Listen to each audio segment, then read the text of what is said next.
తప్ప మనలో గొప్పతనము మంచితనము ఏమాత్రము లేదు అనేటటువంటిది మనల్ని మనం పరిశీలన చేసుకోవాలి ప్రియుల.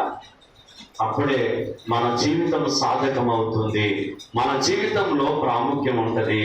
దేవుడు ఒకవేళ మనకు కంటి చూపు ఇవ్వకపోతే, చెవి ఇవ్వకపోతే, ఈ ప్రాణమే మనకి ఇవ్వకపోతే మనం ఏం చేయగలం? ఏమీ చేయగలం.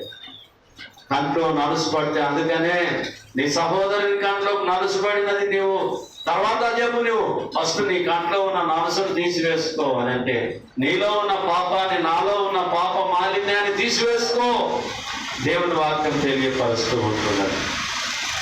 కాబట్టి నేను మన ఆలోచన చేస్తూ ముందుకు వెళ్దాం. చదువుతలే.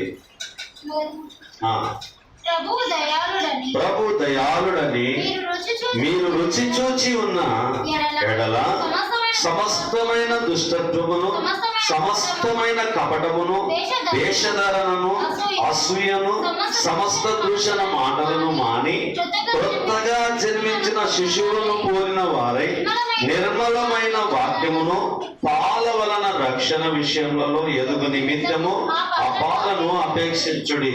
ఎట్లుండాల మనము? పిల్లలు లాకుండా ఎప్పుడు ప్రతిరోజు కొత్తగా జన్మించినటువంటి పిల్లల్లాగానే ఉండాలి. కొత్తగా జన్మించిన పిల్లల్లాగానే ఉండాలి.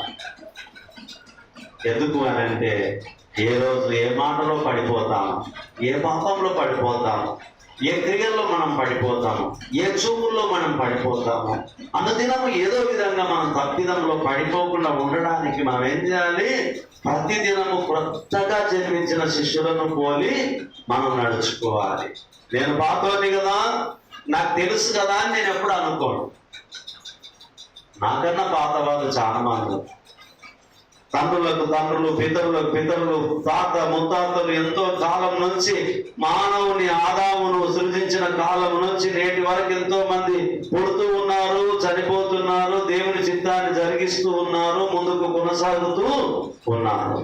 ఇది దేవుడిచ్చినటువంటి అవకాశము. ఒక యజమాని తన దాసునికి ఇచ్చిన